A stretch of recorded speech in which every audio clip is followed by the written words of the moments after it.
요한복음 4장 3절부터 19절까지만 저와 함께 교독하도록 하겠습니다. 제가 먼저 3절을 읽습니다. 유대를 떠나사 다시 갈릴리로 가실새 사마리아에 있는 수가라 하는 동네에 이르시니 야곱이 그 아들 요셉에게 준 땅이 가깝고 예수께서 길 가시다가 피곤하여 우물 곁에 그대로 앉으시니 때가 6시쯤 되었더라. 사마리아 여자 한 사람이 물을 기르러 왔음에 예수께서 물을 좀 달라 하시니 그 동네에 들어갔음이로라. 사마리아 여자가 이르되 당신은 유대인으로서 어찌하여 사마리아 여자인 나에게 물을 달라 하나이까 하니 이는 유대인이 사마리아인과 상종하지 아니함이로라. 내가 만일 하나님의 선물과 또 내게 물 좀 달라 하는 이가 누구인 줄 알았더라면 내가 그에게 구하였을 것이요 그가 생수를 내게 주었으리라. 여자가 이르되 주여 물 기를 그릇도 없고 이 우물은 깊은데 어디서 당신이 그 생수를 얻겠사옵나이까? 우리 조상 야곱이 이 우물을 우리에게 주셨고 또 여기서 자기와 자기 아들들과 짐승이 다 마셨는데 당신이 야곱보다 더 크니까? 예수께서 대답하여 이르시되 이 물을 마시는 자마다 다시 목마르려니와 내가 주는 물을 마시는 자는 영원히 목마르지 아니하리니 내가 주는 물은 그 속에서 영생하도록 솟아나는 샘물이 되리라. 여자가 이르되 주여 그런 물을 내게 주사 목마르지 않고 또 여기 물 기르러 오지도 않게 하옵소서. 예수께서 대답하여 이르되 나는 남편이 없나이다. 예수께서 이르시되 내가 남편이 없다 하는 말이 옳도다. 지금 있는 자도 내 남편이 아니니 내 말이 다 같이요. 여자가 이르되 주여 내가 보니 선지자로소이다. 아멘. 오늘은 본문 요한복음 4장 3절로 19절 말씀 가지고 이사살 5번째 이야기 사마리아 여인과 6 남편 이야기를 나누도록 하겠습니다. 계속해서 이런 사람과 살아도 되나요 주님이라는 이야기로 계속 나누고 있는데 5번째 이야기입니다. 아마 제 개인적으로는 다음 주가 마지막 이야기가 될 것 같은데요. 오늘은 사마리아 여인과 6 남편에 관한 이야기를 통해서 함께 은혜를 나누도록 하겠습니다. 유명한 사마리아 여인입니다. 그렇죠? 아마 한두 번쯤은 이 이야기를 다 들어보셨을 것입니다. 그런데 도대체 그녀가 얼마나 특별한 여성이기에 6명의 남편이 있었을까요? 사실 어떻게 보면은 굉장히 아름다운 여성이 아니었을까 하는 생각도 듭니다. 그래서 제가 이 여성이 어떤 여성이었을까 궁금해하던 차에 모든 남자의 참을 수 없는 유혹이라는 책에 등장하는 재미난 에피소드를 읽으면서 아마 사마리아 여인이 이 이야기 속에 나오는 그런 여인과 비슷하지 않았을까라는 상상을 해보았습니다. 이 모든 남자의 참을 수 없는 유혹이라는 책에서 보면은 스티브라는 사람이 마치 간증처럼 자신의 겪었던 이야기를 기록한 것이 책 초반부에 나옵니다. 제가 한번 읽어드리도록 하겠는데요. 이 스티브는 1983년 아내 샌디와 결혼하고 1주년을 맞이했고요. 그가 꿈에도 그리던 차인 1973년형 벤츠 450SL 오픈카 카브리올레라고 하는 오픈카를 사게 되었습니다. 그리고 그 차를 타고 이제 어디를 가면서 벌어진 사건입니다. 제가 읽어드리겠습니다. 나는 북쪽으로 달려 말리부를 지나 옥스나드로 향했다. 아마 캘리포니아에 사신 분들 아실 텐데요. 이 1번 해안 도로가요. 굉장히 아름답습니다. 그래서 저도 종종 이 길을 가족들과 함께 이렇게 지나쳤는데요. 이 말리부에서부터 옥스나드까지 가는 길이 1시간 반 정도 걸리는데 굉장히 좋습니다. 그 길을 오픈카 뚜껑을 열고 하얀색 벤츠를 끌고 이렇게 이 사람이 간 거죠. 스티브가. 태평양 해안도로를 달리는 기분은 언제나 좋았다. 황금빛 해안을 끼고 4차선 아스팔트 도로를 달리노라면 로스앤젤레스 인근의 해변 문화가 코앞에까지 바짝 다가왔다. 덮개를 내린 차, 얼굴에 스치는 바람, 살아있다는 것이 즐겁기만 한 여름날의 아침이었다. 그날 나는 처음부터 의도적으로 여자를 구경할 뜻은 절대 없었지만 전방 왼쪽으로 200m쯤, 그러니까 218야드, 660피트 정도 되는 거리에 여자가 눈에 띄었다. 조깅하는 여자는 해변 쪽 인도를 따라 내 쪽으로 오고 있었다. 양가죽 좌석에 앉아 본 그 광경은 캘리포니아의 높은 기준을 감안하더라도 가히 환상적이었다. 내 눈은 금발의 여신에 붙들렸다. 일정한 보폭으로 달리는 여자의 그을린 몸에서는 땀이 흘러내렸다. 여자의 조깅복은 가로 열고 스포츠 브라와 스판텍스가 없던 시절 그런 명칭이 가능하다면 여자의 조깅복은 사실상 꽉 쬐는 비키니였다. 여자가 내 왼쪽으로 다가왔다. 두 개의 조그만 삼각형 천조각기에 풍만한 가슴이 다 담기지 않았다. 여자의 얼굴은 나도 모른다. 그날 아침 목선 위로는 전혀 기억에 없다. 내 눈은 내 옆을 지나가는 미끈한 육체의 연회에 탐닉했다. 여자가 남쪽으로 멀어져 가는데도 내 눈은 그 나긋나긋한 몸매를 계속 따라갔다. 그녀의 걸음걸이에 홀리기라도 한 듯 순전히 정욕의 본능으로 나는 고개를 점점 더 돌리고 목을 뽑아 내 상상 속 비디오 카메라에 모든 순간을 담으려 했다. 그때 꽝 소리가 났다. 내 벤츠가 같은 차선에 완전 정지한 쉐비를 들이받지만 않았다면 나는 운동하는 여자의 그 완벽한 모델에 지금도 감탄하고 있을지 모른다. 다행히 차가 많아 정지가 잦은 데다 운전 속도가 시속 15마일밖에 안 돼 큰 충돌은 아니었지만 어쨌든 내 차 앞쪽 범퍼가 구겨지고 후드가 우그러졌다. 나한테 받친 남자도 차 뒤쪽에 상당한 피해를 입고 불쾌했다. 나는 차에서 나왔다. 당황하고 창피한 데다 은근히 마음이 찔려 설명다운 설명을 내놓을 수 없었다. 당신도 봤다면 이해가 갈 거요. 그렇게 말할 수는 없는 노릇 아닌가. 웃으셔야 되는데요, 여기서. 그렇습니다.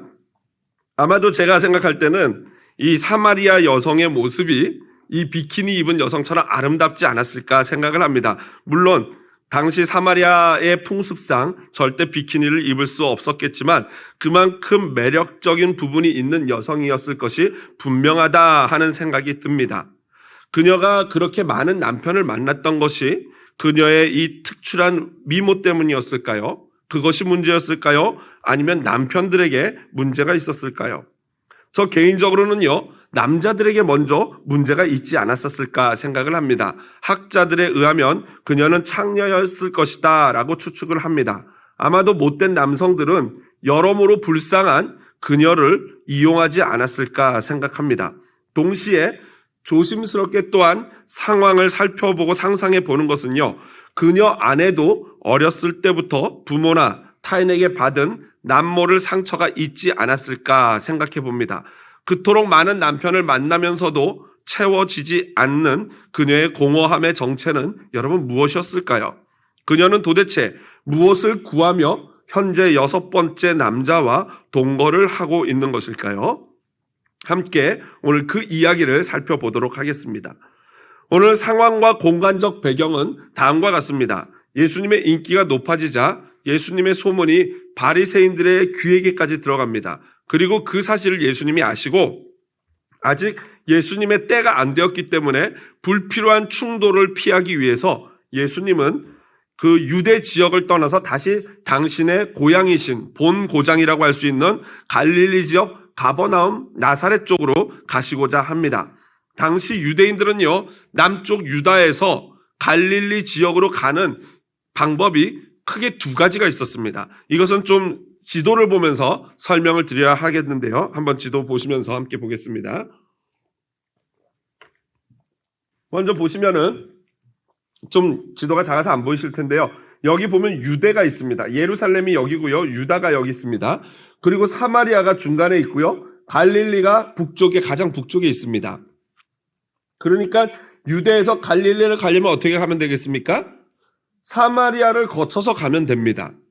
그리고 이 사마리아에는 보면은 그 유명한 에발산과 그리심산이 있어요. 모세가 얘기했던 그리심산에서 축복을 하고 에발산에서 저주를 한다라는 산이요, 두 개가 골짜기를 놓고 마주보고 있고 그 골짜기 사이에 있는 마을이 세겜입니다.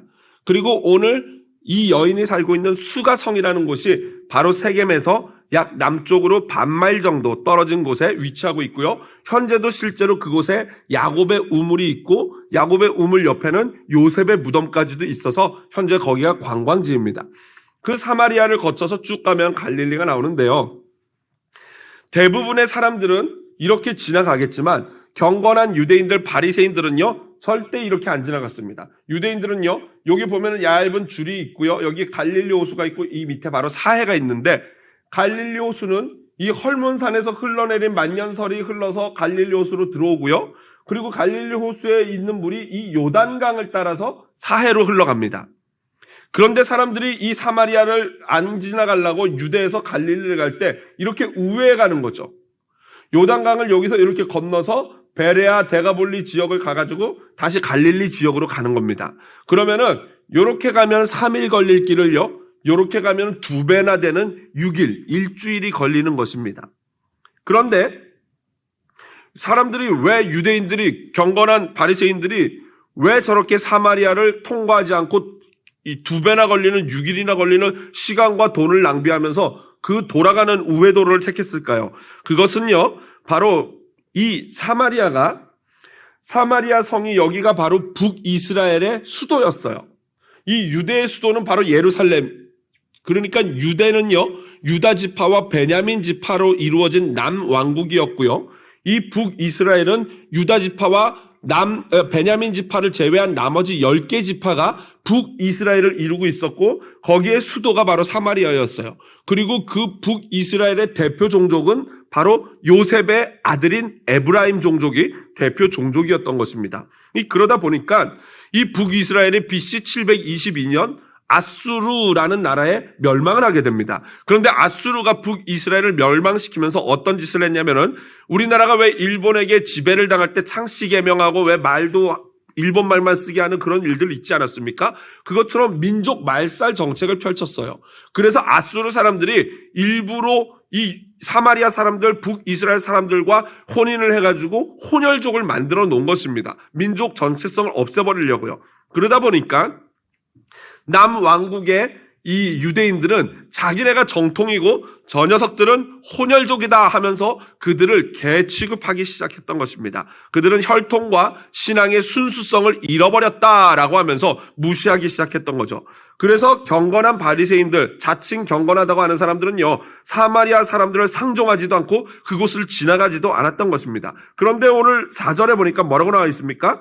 사마리아를, 예수께서 1절에 예수께서와 계속 이어집니다. 사마리아를 통과하여야 하겠는지라 라고 나와 있습니다. 그러니까 예수님이 그냥 사마리아를 지나는 게 아니라, 빨리 가려고 지나는 게 아니라 어떤 목적과 의도를 가지고 사마리아를 반드시 지나가겠다, 통과하겠다라는 그런 내용인 것이죠.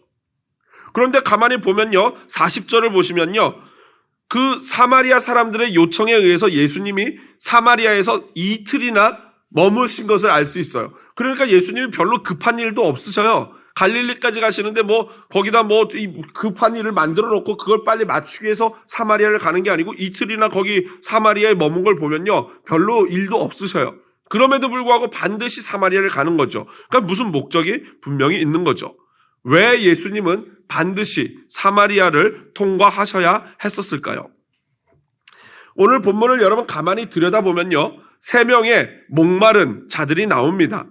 저는 보통 이 본문을 해석하고 설교할 때 그 3명의 목마른 자들을 갈망자다라고 이름을 붙입니다. 첫 번째 갈망자는 누구입니까? 바로 야곱이에요. 오늘 본문에 보니까 야곱이 등장하는데요, 물론 야곱은 벌써 1500년 정도에 죽었죠. 야곱이 우물을 팠다는 기사는 성경 어디에도 없습니다.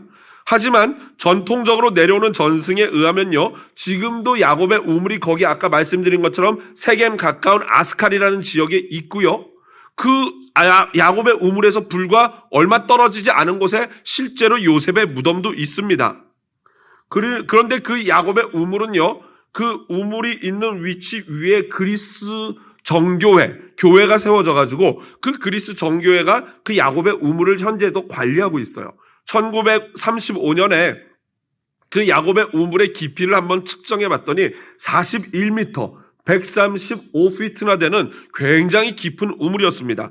그러니까 11절에 사마리아 여자가 이르되 주여 물 기를 그릇도 없고 이 우물은 깊은데 라는 이 말씀과도 정확하게 맞아떨어지는 거죠. 그리고 실제로 성경에도 보면요, 창세기 33장 19절이나 여호수아서 24장 32절에 이 야곱이 하몰 추장 세겜 추장 하몰의 아들에게 은 100개를 주고 그 땅을 샀다라는 기록이 나오죠. 한번 여호수아서 24장 32절 다 같이 함께 화면 보면서 읽어볼까요? 또 이스라엘 자손이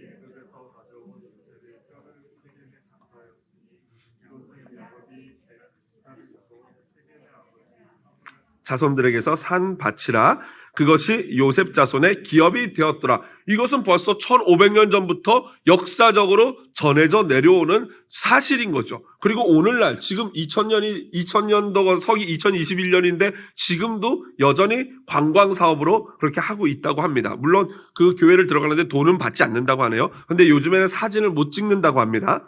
여하튼 분명히 야곱이 이 무엇인가 목이 말라서 우물을 판 거죠. 물론 사람은 물이 없으면 죽기 때문에 당연히 우물을 파야 됩니다. 그러나 영적인 의미에서, 내면적인 심리적이고 정서적인 의미에서 야곱에게는 분명히 갈증이 있었어요. 어떤 갈증입니까? 바로 아버지 이삭의 편애로 말미암아 그 안에 인정받고 싶고 또 축복받고 싶은 그 갈망이 야곱의 인생을 송두리째 붙잡고 있었던 것입니다.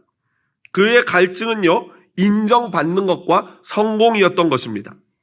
본문의 두 번째 갈망자가 등장합니다. 야곱이 파놓은 우물이 굉장히 깊다고 하지 않았습니까? 하지만 야곱 안에 있는 그 인정받고자 하고 축복받고자 하는, 성공하고자 하는 그 욕망보다도, 그 욕망이 그 우물보다도 훨씬 더 깊었습니다. 그러므로 그 우물이 야곱의 그 갈망을 절대 해결할 수 없었던 것입니다. 그리고 1500년이 지난 이 당시 사마리아 여인 역시도 그 야곱의 우물로 자신에게 있는 갈증을 완전히 영원히 해결할 수 없었어요. 그래서 그녀는 늘 목이 말랐던 것입니다. 그녀의 갈망, 그녀 영혼 안에, 내면 안에 있는 갈망은 무엇이었을까요? 바로 사랑받고 싶음.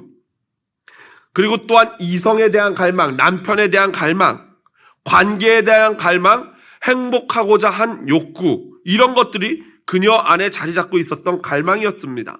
여러분, 어떻게 그녀 안에 이러한 갈망이 생겨나게 됐을까요? 물론 근본적으로 모든 사람은 사랑의 욕구, 이성에게 관심받고 사랑받고 관계에서 행복하고 싶은 그런 욕구들이 기본적으로 있습니다. 그러나 그녀처럼 일반적이지 않게 6명의 남편을 바꿔가면서도 뭔가 지금 행복하지 못한 그런 상황은 일반적이지는 않지 않겠습니까? 그래서 그녀의 안에 무엇 때문에 이러한 강력한 욕구와 갈망이 발생했을까? 노승수 목사가 쓴 핵심 감정 탐구라는 책을 보면요, 핵심 감정이라는 것이 우리 인간 안에 있다고 합니다. 그런데 핵심 감정이라는 단어를 처음 쓴 사람은 소암 이동식 선생이라고 하는데, 그분은 불교적 세계관을 가진 분이라고 합니다. 그러니까 핵심 감정이라는 것은 불교적 세계관을 가지고 학자가 발견해낸 감정들인데, 제가 가만히 그 책을, 그 핵심 감정을 이 노승수 목사라는 분이 상담과 심리학을 전공하면서 기독교적으로, 신학적으로 재해석해낸 책이 바로 핵심 감정 탐구입니다. 그래서 가만히 그 핵심 감정이 뭔가 봤더니 거기에는 여러 가지 항목들이 있어요. 두려움, 외로움, 이런 것들을 핵심 감정으로 보고 있는데, 그 중에 하나가 또 그리움을 꼽기도 합니다. 그런데 가만히 그 내용들을 살펴보니까 얼핏 봤을 때는, 여러분 상담이나 심리학 쪽의 대가인 프로이드 아시죠? 프로이드가 말했던 무의식의 세계와 이 핵심 감정이 좀 비슷하지 않나라는 생각을 하고, 그것을 우리 기독교적으로 바꾸자면은 신학적으로 말하는 죄성, 우리 안에 있는 인간이면 갖게 되는 죄성이 그 핵심 감정과 연관돼 있다라는 생각이 얼핏 들었습니다. 그 중에서 특별히 노승수 목사가 핵심 감정 중 하나로 그리움을 꼽았는데, 그 그리움은 바로 관계나 사랑에 대한 열망을 말합니다. 그런데 이 그리움이 어떻게 형성되는가, 이렇게 말하고 있습니다. 전 웨디푸스기 동안에 양육자가 애착이 형성되도록 돌보지 않는 것은 아니지만, 그렇다고 적절하게 필요할 때 제대로 공급한 것도 아닌 양육 태도에서 비롯된다라는 거예요. 여러분, 이 심리학적인 용어에서 사용하는 프로이드가 썼죠. 웨디푸스 컴플렉스, 일렉트라 컴플렉스라는 게 있어요. 그것은 남자아이와 여자아이가 크로스로 하여서 엄마에 대한 사랑, 아빠에 대한 사랑을 느끼면서 엄마나 아빠를 자기의 경쟁자로 의식하는 심리적인 것을 프로이드가 얘기하는데요. 그래서 그것이 이제 예를 들면 아들이 엄마를 너무 사랑하는데 엄마를 독차지하고 싶은데 옆에 보니까 아빠가 있어요. 근데 아빠가 너무 크고 위대하기 때문에 내가 이길 수가 없잖아요. 그래서 생겨나는 심리가 아빠를 모방하는 거다라는 거고, 반대로 여자 같은 경우에는 아빠를 차지하고 싶은데 옆에 엄마가 있으니까 엄마를 모방하게 된다. 이것으로 이제 프로이드가 풀었는데요. 어느 정도 일리가 있기도 하고 또 그것을 완전히 그대로 우리가 다 받아들일 수 있지는 않습니다만은 여하튼 이건 학문이기 때문에 학문으로서 우리가 알 필요가 있죠. 그 웨디푸스 그러니까 그 웨디푸스가 오기 전에, 그 컴플렉스가 생기기 전에, 그러니까 좀 더 어렸을 때죠. 좀 더 어렸을 때 부모님이 그 아이와 애착 관계가 형성되도록 그 아이를 돌볼 때, 돌보지 않은 게 아니에요. 분명히 돌봤어요. 그런데 뭔가 부족해요. 아이에게 한 2%, 5% 부족하게 그 아이를 돌봤던 거예요. 그럼 필요할 때 적절하게 줘야 되는데 그게 충족되어지지 않으니까 아이 안에 뭔가 욕구가, 갈망이 생겨나게 됐다는 것이죠. 그런데 사실 제가 보니까 오늘날 젊은 엄마들은요, 사실 부족한 게 문제가 아니라 뭐예요? 그렇죠. 너무 과한 게 문제예요. 그래서 유치원이나 이런 데서 아이들에게 이제 심리 치료를 하면서 너를 그려봐 라고 하면은 아이가 자기를 그린대요. 그런데 자기를 그린 거 보면 얼굴하고 몸뚱이만 있고 팔다리가 없어요. 그걸 안 그려놓는데요. 왜 그럴까요? 그렇죠. 내가 손으로 뭔가를 하기도 전에 엄마가 다 해주는 거예요. 물을 먹고 싶은데 엄마가 컵을 딱 갖다 대는 거예요. 배가 고파서 밥을 먹으라고 말을 하려고 그러는데 엄마가 막 밥숟갈을 막 입에다 집어넣는 거예요. 그러니까 아이는 더 이상 나에게 팔다리는 의미가 없는 거죠. 왜냐면 엄마 아빠가 다 해주시니까. 이게 오늘날은 사실 문제예요. 그런데 예전에는 이렇게 적절하게 공급을 때 맞춰서 과하지도 않고 모자라지도 않고 해줘야 되는데 약간 모자라게 그 부모가 그 아이에게 해줬을 때 그 아이의 어릴 때부터 채워지지 않는 사랑의 탱크에 문제가 발생하는 거죠. 그러면요, 여러분 이 어릴 적 욕구가 제대로 이렇게 적절하게 채워지지 않으면요, 반드시 나중에 문제가 발생하게 되고 보상을 찾고자 합니다. 그 예를 저도 이제 목회를 하고 심리학을 공부했기 때문에, 일부분 공부했기 때문에 제 자신을 이제 판단해보고 파악해보죠. 제 안에 어떤 욕구가 있었냐면요, 어렸을 때 이 집이 잘 나갈 때는 장난감을 풍족하게 샀는데 이 집이 망하고 나서 몇 번 말씀드렸죠. 이제 우리 집이 아주 가난하게 되고 막 방 한 칸에 살 때 친구 집에 놀러 가면요, 거기 파라군 친구 넓은 아파트에 놀러 가면 그때 우리나라에 레고가 딱 들어오기 시작했던 거예요. 가봤더니 캐슬, 성으로 된 이 레고 장난감이 있는데 말도 있고 막 대포도 있고 말 탄 기사가 막 활과 칼을 들고 있는 게 그 피겨가 너무나도 좋고 막 갖고 싶고 그런 거예요. 그 친구네 가면 맨날 그거 가지고 놀았어요. 그러다가 이제 그 시기를 우리 집은 어쩔 수 없지 하면서 제가 이제 어렸을 때부터 너무나도 이렇게 철이 일찍 들어가지고 이제 그 시기를 그냥 넘겼단 말이죠. 그러고 나서 이제 제가 성장하고 결혼해서 아이를 낳았어요. 그리고 미국에 왔어요. 근데 미국에 왔더니 가는 마트마다 뭐가 있어요? 레고가 산처럼 쌓여 있는 거예요. 이건 천국이에요. 제가 그래서 미국에 와가지고 1년 반 동안 공부를 하고 쉬면서 아이들 막 데리고 가면 장난감 사줘 그러면 제가 뭐 사줬을까요? 그렇죠. 레고만 사주는 거예요. 레고 사라. 레고 사. 꼬셔가지고 레고 사기 해가지고 누가 만들어요? 제가 만들죠. 신나게. 제가 막 만들어가지고 갖고 놀아라 하고 주고 하다가 이제는 그거 한참 한 몇 년을 하다가요, 어느 때부턴가 제가 레고를 안 사더라고요. 안 사줘요. 그러니까 사람이요, 그게 뭔가가 욕구가 어느 정도 채워져야지만 그게 만족이 되고 멈추게 되는 것이죠. 아마도 제가 볼 때는 사마리아 여인은요, 어렸을 때 부모로부터 뭔가 충족되어지지 못한 사랑을 받았던 것 같아요. 특히 아버지와의 관계에서 그 사랑을 다 이렇게 채우지 못했을 경우가 꽤 확률이 높습니다. 그러다 보니까 만나는 남자에게서 아버지께 받지 못했던 그 사랑을 받고 싶은 욕구가 여전히 남아있는 거예요. 그런데 남편은 아버지가 아니지 않습니까? 그러다 보니까 문제가 발생할 경우들이 많이 있는 거죠. 그러나 이 사마리아 여인은 좀 더 복이 없는 게 되려 자상하고 자신을 진짜 사랑해주는 남자를 만나지 못하고 오히려 아버지보다 더 못한 그녀를 이용해 먹고 그녀를 등쳐서 그녀의 가지고 있는 모든 육체와 재물을 빼앗아가는 그런 남편들을 만났던 것으로 보여집니다. 이제 본문에 세 번째 갈망자가 등장합니다. 누굽니까? 바로 예수 그리스도십니다. 예수님은요, 의도적으로 사마리아를 찾아오셨어요. 그런데 참 은혜로운 게 뭐냐면요, 예수님이 강력한 왕으로, 창조주로 이 땅을 지배하는 완벽하고 강력한 모습으로 그녀를 찾아온 것이 아니에요.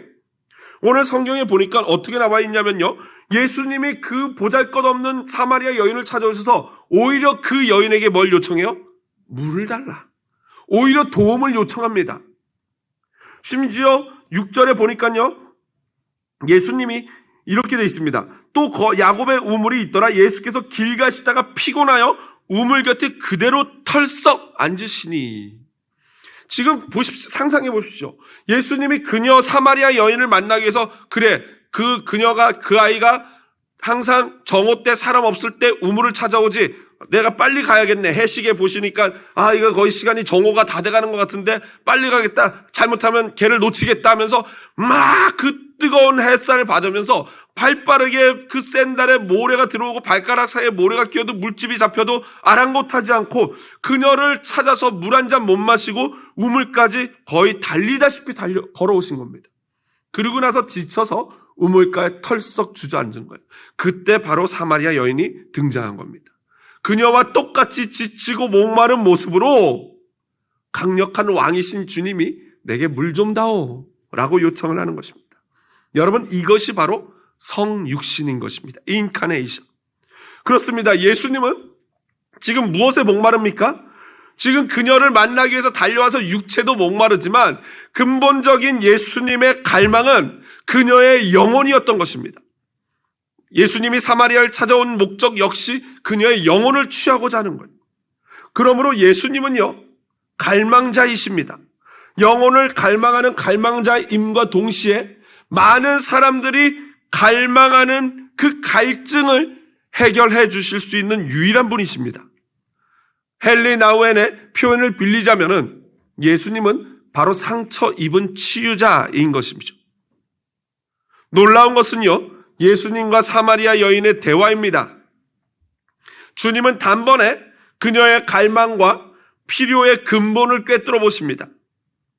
아무도 없는 햇빛이 가장 강력한 6시, 여기서 말하는 6시라는 것은요, 오전 6시부터 시작해서 6시간이 흐른, 그러니까 하이눈, 정오를 말하는 것입니다. 대인 기피증, 사람들을 만나봤자 뭐합니까? 흉보고 손가락질하고 아유 저런 부정한 여인, 저런 창녀 같은 여인, 이렇게 하는 것이 싫어서 그녀는 우물가에서 다른 여인들을 만나기 싫어 다른 여인들이 저녁에 물길로, 해가 지고 나서 물길로 오는 것이 일반적이라면 그녀는 해가 가장 높은 따가운 그 정오에 홀로 사람을 피하여 물을 길러 왔던 것입니다. 예수님은 그런 그녀에게 인생의 갈증의 이야기를 시작하기 위해서 물을 달라고 요청합니다. 여기서 이제 물은요, 인생의 갈증을 풀어줄 것에 대한 메타포가 됩니다. 그러자 사마리아 여인은 의아해하면서 예수님께 이렇게 반문합니다. 9절 한번 보실까요? 사마리아 여자가 이르되 당신은 유대인으로서 어찌하여 사마리아 여자인 나에게 물을 달라나이까? 여러분, 이 질문이 어떻게 보면 이상할 수 있는데요. 아까도 말씀드렸지만 유대인과 일반적인 사마리아인의 관계를 이해하시면 충분히 그녀가 말하는 의미를 알 것입니다. 심지어 유대 랍비 엘르아살이라는 사람은요, 사마리아 사람들을 위해 도살된 짐승은 먹지도 말라라고 가르치면서 또한 이렇게 말했어요. 사마리아 사람과 함께 빵을 먹는 사람은 돼지고기를 먹는 사람과 같다. 부정하다는 거죠. 돼지고기 먹으면 안 되잖아요, 이스라엘 사람들은. 그만큼 혐오하고 사마리아 사람들을 싫어하고 저주했던 것입니다. 그러다 보니 같은 남자도 아니고 여자에게 유대인 남자가 말을 거는 것도 이상한데 거기다가 물까지 내게 달라고 요청하니까 그러니까 사마리아 여인으로서는 너무나도 의아할 수밖에 없었던 것입니다. 그러자 예수님은 이때다 싶어 10절로 답변하십니다. 10절 같이 한번 한 목소리를 읽어보겠습니다. 예수께서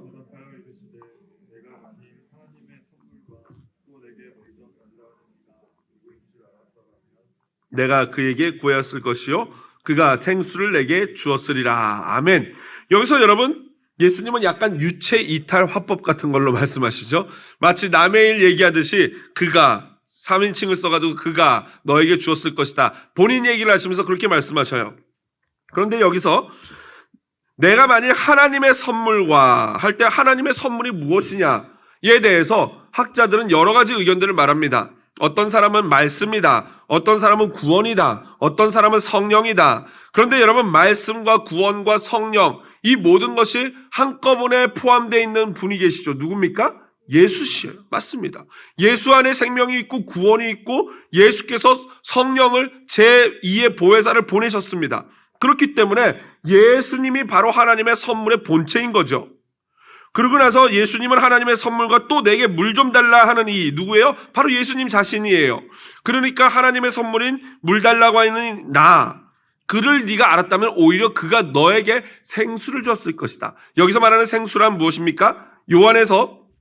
요한복음이 항상 요한이 말하는 물, 생수는요, 바로 거의 대부분 성령을 의미합니다. 그러니까 그 여인이 예수님을 선지자로 알고 메시아로 알고 예수님께 간절히 간청한다면 영원히 목마르지 않는 성령의 생수를 내가 너에게 줄 것이다. 이 말씀을 하고 계시는 거예요. 영적인 얘기를 지금 하고 계십니다. 그런데 그녀는 이 영적인 얘기를 육적으로 이해합니다. 그래서 11절 12절 그릇도 없고 이 우물이 깊은데 당신이 어디서 물이 나서 나한테 오히려 물을 준다는 겁니까? 좀 전에 물 달라 그래 놓고 당신이 우리 조상 야곱보다 큽니까? 아까도 말씀드렸지만 야곱을 굉장히 중요하게 여기고 요셉을 존경하는 것이 북이스라엘 사람들인데 그러면 당신이 족장 중에 한 명인 야곱보다 큰 사람이냐? 당신의 정체가 뭐냐? 라고 질문하는 거예요. 그랬더니 예수님이 기분 나빠하시지 않으면서 13절 14절 답변하십니다. 같이 한번 읽어볼까요? 큰 목소리로 다 같이 큰 목소리로 읽어보겠습니다. 예수께서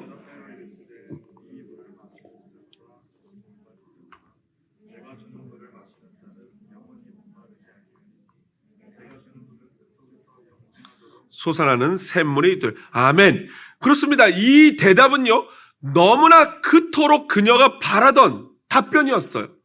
제발 이 귀찮고 부끄럽고 사람들 얼굴 보기 싫은 이 우물가 좀 안 오면 좋겠는데 그녀의 이 바람에는요 뭐가 들어있냐면 대인 깊이, 낮은 자존감, 무기력한 그녀의 모든 인생의 한탄이 다 들어가 있는 것이 제발 내게 그 물을 주셔서 또 여기 물길로 오지 않게 해주세요. 이 부탁에 다 들어있는 거예요.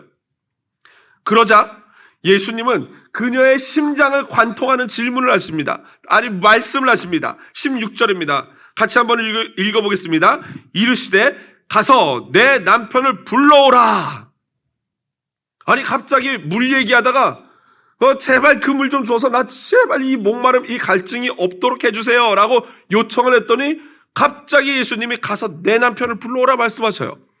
이제 이 이야기가요 육적인 이야기로 하다가 심리적이고 영적인 이야기로 넘어가는 이 중간 한마디가 바로 내 남편을 불러오라예요. 이 질문, 이 부탁을 받은 그녀, 왜 예수님이 갑자기 내 남편을 불러오라라고 얘기했을까요? 왜냐하면 그녀에게 있어서 남편의 문제는요 그녀의 인생에 있는 모든 갈증을 그대로 드러내는 바로미터였기 때문이에요. 그녀가 삶 가운데 영혼 가운데 갈증이 있음이 드러나는 게 6명의 남편이라는 자체였어요. 그녀 안에 있는 낮은 자존감, 관계의 장애, 사랑받기를 원하는 남편에게 사랑받기를 원하는 그 갈망, 그 모든 것이 그녀의 그 한탄 속에 있었던 것입니다. 여기서 사마리아 여인의 외모만큼이나 아름다운 그녀의 태도는요 솔직함입니다. 예수님이 내 남편을 데려오라 했을 때 별꼴이야 이럴 수도 있는데요 뭐라고 답변합니까? 나는 남편이 없습니다. 나는 남편이 없습니다. 심장을 찔린 그녀는 자신 안에 깊이 있던 아픔을 토해낸 것입니다. 나는 남편이 없습니다. 무슨 말입니까? 아무리 진정한 사랑을 구해봤지만 허사였습니다. 더 외롭기만 했고 괴롭기만 했습니다. 나의 육체와 돈을 탐할 뿐 진정으로 나를 사랑해준 사람은 단 한 사람도 없었습니다. 그러자 주님이 그녀의 솔직함을 칭찬해 주십니다. 그리고 그녀의 상황을 주님이 주님 입으로 말씀하십니다. 5명의 남편이 있었고 지금 있는 사람도 너의 남편이 아니니 네 말이 옳다. 그러자 그녀는 예수님의 그 말을 듣고 깜짝 놀라며 당신은 내가 보니까 선지자입니다 라고 답변합니다. 그러면서 그녀가 평소에 가장 궁금했던 영적인 질문, 도대체 어디서 예배를 해야 됩니까? 그러자 예수님의 유명한 답변이 나오죠. 여기도 아니고 저기도 아니다. 영적으로 예배할 때가 온다. 진정한 예배는 영과 진리로 하는 예배다 라고 말합니다. 그러니까 그녀는 너무 놀라면서 그때를 그 메시아가 오면 우리에게 알려줄 것입니다. 그때 예수님이 26절에 이렇게 말씀하십니다. 예수께서 이르시되 내게 말하는 내가 그라. 뭡니까? 내가 바로 그리스도다, 메시아다 라고 말씀하신 거예요. 그녀는 비로소 이 순간 자신의 진짜 남편을 만난 것입니다. 예수님이야말로 저와 여러분의 인생의 갈증을 해결해 주실 수 있는 진짜 신랑이십니다. 지금까지 그녀 안에 존재했던 갈증은요, 부모의 문제도 아니었어요, 사실은. 그녀 안에 있는 갈증은 사실은 남편의 문제도 아니었습니다. 중요한 것은 남편이나 내 아내가 문제가 아니라 사실은 내 자신 안에 있는 그 문제였던 것입니다. 그동안 수많은 내 안에 존재했던 갈증은요, 파트너를, 남편을 바꾸고 아내를 바꾼다고 해서 해결될 수 있는 그런 문제가 아니었던 것입니다. 아무리 파트너를 바꿔도 내가 변하지 않으면요, 그 문제는 여전히 누구의 안에 존재합니까? 내 안에 있는 거예요. 여러분, 6명이 아니라 60명, 600명, 6,000명을 바꿔도요, 내가 변하지 않으면 문제는 여전히 내 안에 존재하게 되어 있습니다. 잠언 6장 27절에 보니까 사람이 불을 품에 품고서야 어찌 그의 옷이 타지 아니하겠느냐라고 되어 있어요. 여러분, 내 안에 있는 상처와 문제들을 해결하지 않고 결혼을 하면요, 절대 그 결혼이 온전하기가 어렵습니다. 절대 그 문제가 해결되지 않아요. 여러분, 결혼해서 남편에게서 아내에게서 똥 냄새가 나는 것 같잖아요? 그렇지 않아요. 사실은 그 상대방에게서 나는 냄새가 아니라 내 주머니 안에 남아있는 똥 때문에 냄새가 나는 거예요. 이 이야기의 확실한 증인은 사마리아 여인, 그녀가 바로 증인입니다. 생수이신 예수를, 진짜 신랑 되신 예수를 만난 후 변화된 그녀의 모습을 보십시오. 세 가지 변화가 오늘 본문에 이 요한복음 4장에 등장하는데 첫 번째 28절입니다. 같이 한번 읽어보겠습니다. 여자가 물동이를 버려두고 동네에 들어가서 사람들에게 이르되, 여러분, 첫 번째 그녀의 변화는요, 버리는 거였어요. 뭘 버렸습니까? 그녀의 마지막 남은 자존심. 그녀가 생명줄로 여기는 그 물동아리. 그거 없으면 내가 죽을 것 같고, 그거 없으면 내 존재가 다 사라질 것 같았는데, 그런데 그 소중한 물동이를 던져버리고 자신을 무시하고 손가락질하던 마을 사람들에게로 달려가게 됩니다. 저와 여러분에게 마지막 남아있는 자존심은 무엇입니까? 여러분, 그것을 버려야 진정으로 관계가 회복되고 상처가 회복되는 것입니다. 사람들에게 진정으로 사랑받을 수 있게 되는 것입니다. 여러분, 내가 소중히 여기는 그것을 온전히 버리기 위해서는요, 먼저 진짜 생수 되시고 신랑 되시는 예수님을 제대로 만나야 돼요. 여러분, 우리들의 삶에 수많은 고통의 시간들이 있었잖아요. 그 시간들의 의미가 무엇인 줄 아십니까? 진짜 생수 되시는 나를 만나라. 너의 진짜 신랑인 나를 찾아오라. 내게 가까이 오라라는 주님의 부르심입니다. 두 번째로는 29절에 보니까 그녀의 변화는 회복이 일어났어요. 대인 기피, 수치, 이런 모든 것들이 다 도망가 버렸습니다. 한 시간에 수백 달러에 달하는 전문적인 상담가에게 상담을 몇 주씩, 몇 달씩, 1년씩 받는 것이 아니라 진짜 생수요, 진짜 신랑이신 그 예수 그리스도를 단 몇 분 만나고 대화함으로 말미암아 사람들에게서 도망치던 여인이 회복되어집니다. 오히려 그녀 안에 있던 수치와 대인기피증이 도망가 버렸습니다. 문제는 동네 사람들이 아니라 역시 그녀 자신 안에 있었던 것입니다. 제대로 예수님을 만나고 그분의 말씀에 귀를 기울이고 자신의 적나라한 상태를 그대로 직시하고 입술로 인정할 때, 나는 남편이 없습니다 라고 인정할 때 회복이 시작됐던 것입니다. 마지막으로 39절 42절을 보십시오. 이렇게 되어 있습니다. 여자의 말이 내가 행한 모든 것을 그가 내게 말하였다 증언하므로 그 동네 중에 많은 사마리아인이 예수를 믿은지라. 42절에 보니까 그 여자에게 말하되 이제 우리가 믿는 것은 너의 말로 인함이 아니니 이는 우리가 친히 듣고 그가 참으로 세상의 구주신 줄 알미라 하였더라. 여러분, 오히려 갈망하던 그 갈증자가 오히려 생수를 전하는 자로 변화되었습니다. 자신에게 상처를 주었던 자들에게 그녀는 생명수를 전달하게 됩니다. 이것이 진짜 생수입니다. 여러분, 이걸 마시십시오. 이것이 바로 진짜 생수인 예수를 마신 자의 나타나는 변화입니다. 남들이 나를 뭐라 하든 춤을 보든 상관없어요. 내가 겪은 이 만난 신랑 진짜 예수, 진짜 생수를 전하게 되는 것입니다. 진짜 나를 사랑하고 진짜 아껴주는 진짜 나의 신랑 되신 예수를 경험한 자의 변화가 바로 이것입니다. 말씀을 마무리합니다. 현대인들은요, 갈증을 느낄 때 선택할 수 있는 것이 너무나 많아요. 내가 목마르면은 소다수를 마셔도 되고, 과일 주스, 커피, 에너지 드링크, 심지어 술. 그러나 여러분, 우리의 몸이 사실 목마를 때 원하는 것은 물이에요. 생수예요. 몸이 갈증을 원할 때 생수를 마셔야지만 그 갈증이 해결이 됩니다. 물론 다른 음료수에도 물들이 들어있어서 어느 정도 해결이 되지만, 그러나 사실 그 음료수들 안에, 쓸데없는 음료수들 안에 들어있는 설탕이라든가 화학제품들이요, 오히려 순간적으로 갈증을 해소하지만 더 우리에게 갈증을 유발시키는 것입니다. 사실은 생수를 마셔야 합니다. 여러분, 무엇에 목이 마르십니까? 무엇에 지금 갈증을 느끼고 계십니까? 관계, 사랑, 행복, 인정받음 등등. 파트너를 바꾸면 좀 더 나을 것 같습니까? 환경을 바꾸면 좀 더 괜찮아질 것 같습니까? 아닙니다. 절대 아닙니다. 이것이 충족되면 저것이 부족해요. 이 사람은 이게 좋은데 이 사람은 뭘까? 이게 안 좋아요. 이 사람은 또 이게 좋은데 저 사람은 이게 안 좋아요. 여러분, 그러므로 예수님은 산상수훈에서 이렇게 우리에게 말씀하셨습니다. 마태복음 5장 6절, 의에 줄이고 목마른 자는 복이 있나니 그들이 배부를 것이며, 여기서 말하는 의라는 것은 주님의 거룩한 통치가 이루어지는 그것을 간절히 원하는 마음이에요. 정의, 공의를 꿈꾸는 것. 그러나 좀 더 한 단계 나가면 의 자체이신 예수를 구하는 자들, 예수님의 목말라 하는 자들이 바로 복이 있다는 것이고, 그들은 배부름을 받을 줄로 믿습니다. 그러므로 여러분, 예수님의 목말라 해야 합니다. 자녀, 취미, 돈, 여행, 사치, 남편, 아내 등 그 어떤 것도 우리의 이 갈증을, 갈망을 해결하지 못합니다.